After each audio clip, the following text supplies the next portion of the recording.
K M മാണിക്കെതിരായ കോഴ ആരോപണം P C ജോർജിന്റെ ഗൂഢാലോചനയാണെന്ന് കോൺഗ്രസ് വക്താവ് അജയ് തറയിൽ. പാർട്ടി തല അന്വേഷണത്തിൽ ഗൂഢാലോചനയുടെ എല്ലാ തലങ്ങളും പരിശോധിക്കുമെന്ന് കേരള കോൺഗ്രസ് ജനറൽ സെക്രട്ടറി ആന്റണി രാജു പറഞ്ഞു.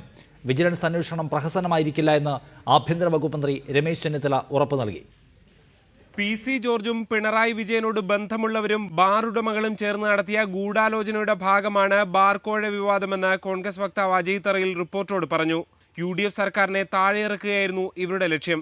സി ജോർജും ഈ ബാർലോബിയും പിണറായി വിജയൻ ഞാൻ പറയുന്നില്ല, പിണറായി വിജയനുമായി ബന്ധമുള്ള ചില ആളുകളും കൂടി കെ എം മാണിയെ ആദ്യം ടാർഗറ്റ് ചെയ്ത ശേഷം UDFിലെ തന്നെ കോൺഗ്രസിലെ തന്നെ ചില മന്ത്രിമാരെ കൂടി ടാർഗറ്റ് ചെയ്ത് UDFിനെ താഴെയിറക്കാനും UDFിനെ തോൽപ്പിക്കാനും UDFിനെ കഥ കഴിപ്പിക്കാനും ഇടതുമുന്നണി അധികാരത്തിൽ വരാനുള്ള ശ്രമങ്ങൾ നടക്കുന്നു.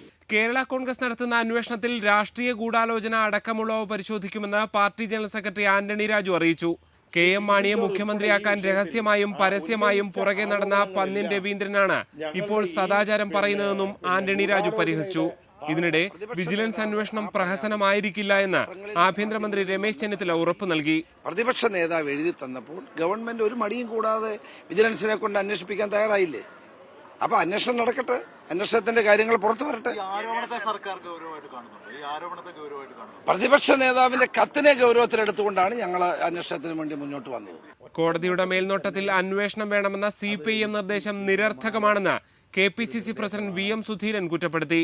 അതേസമയം തെരഞ്ഞെടുപ്പ് ഫണ്ടിലേക്ക് ബാറുകാരിൽ നിന്നും ക്വാറിക്കാരിൽ നിന്നും ഫണ്ട് വാങ്ങിയതിൽ തെറ്റ് കാണേണ്ട എന്നായിരുന്നു വയലാർ രവിയുടെ പ്രതികരണം. News desk reporter.